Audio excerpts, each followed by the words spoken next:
Mr. Speaker and members, I can't believe what I just witnessed. It's a deliberate attempt to move other bills forward. You know, I was there Thursday night when hundreds of people came to the State Affairs meeting. They came in reaction to learning that the abortion regulation bills would be heard in committee.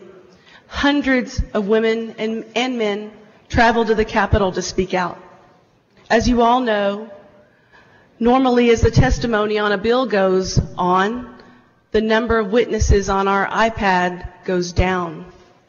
Well, that night, that number continued to creep up as the night went on. The vast number of witnesses, their willingness to travel across this immense state, and their patience while waiting hours to testify was nothing short of inspiring. Those witnesses who got a chance to testify shared compelling stories made up of some of the most intimate details of their lives, things that they had never even shared with their family. And women did this, and some men as well, shared these deeply personal stories publicly because they thought that in doing so, it just might make a difference. However, instead of leaving with the rewarding feeling that they had spoken on an issue important to them, these witnesses got the message from their state leaders that their personal stories were repetitive, that they did not add to the discussion of the bill. Members, in my nearly 20 years in this House, I have never seen anything like this. Not the level of participation, nor the level of disrespect for witnesses. I hate to think that those who came to testify will be discouraged from future civic engagement because of their experience here at the Texas Capitol this week. We owed it to those who had traveled from all over the state, who had waited 15 hours or more to testify in some cases. We owed it to give them a chance to speak. Cutting off their testimony just arbitrarily like that makes a farce of the system, sort of like what we're doing tonight by postponing what were important bills and what were bills that were added to the call, supposedly why we're here for this special session. Hearing public testimony on bills, as you know, is an important part of our process. It gives us a chance to learn from the people who will be affected by the bills that we'll consider. Testimony can show us how a change in the law will actually impact a person's life. So public testimony, as you know, is always important. In this case, however, the bills we were considering deal with a constitutional right, whether you like it or not. It is a constitutional right.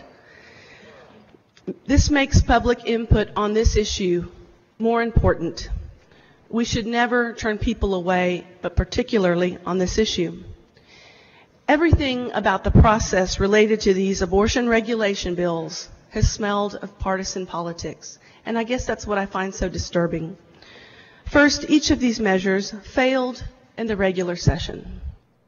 Adding these items to the call of the special session circumvents the democratic process set forth by our House rules.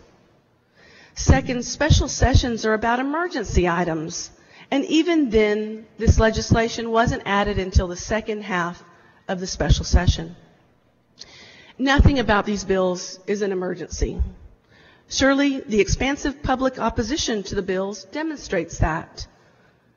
Third, these bills were set for the major state calendar today, and yet another move to rush them through. And now we're seeing other bills postponed so that these can be pushed forward.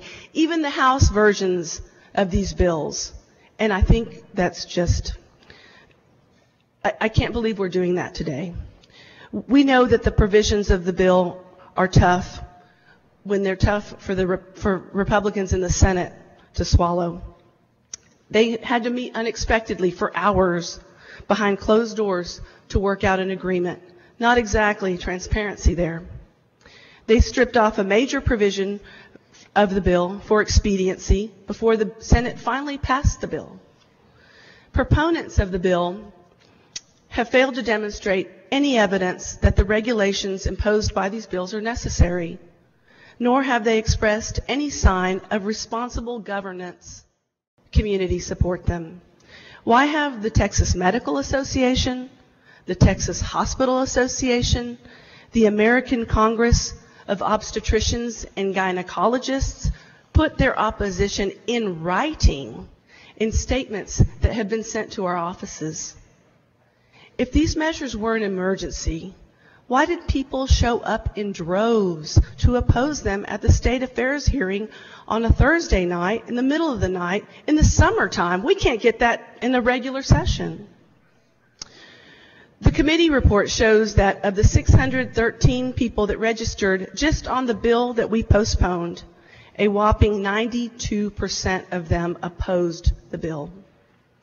If these measures aren't an emergency, why don't Texans as a whole support them?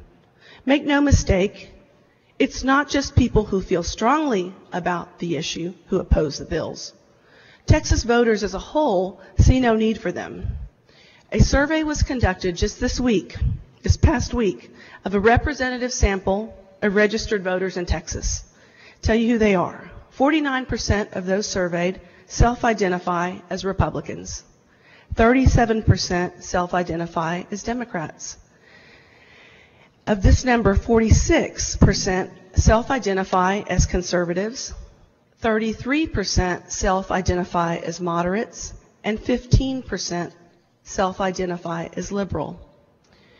These voters expressed that 63% of them believe that the state already has enough restrictions on abortion.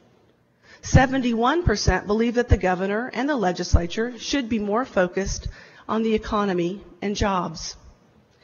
A majority, 51%, oppose the legislation we will vote on today. And the truth is that these bills aren't about women's health, and they aren't about the will of the people. They're about winning Republican primaries. And to know that, one need only look at Lieutenant Governor Dewhurst's tweet that reveals his real motive is to close abortion clinics in Texas. Texas women deserve better than to be used as a tool in partisan politics.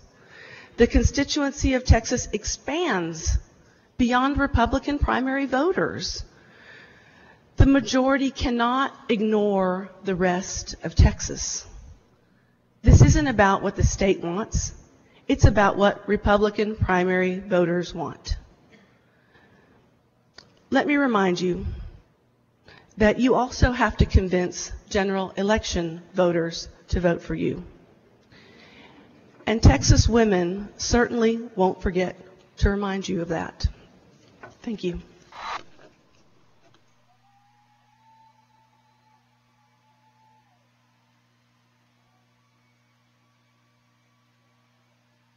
The House will come to order, please. Please, guests, our House will come to order.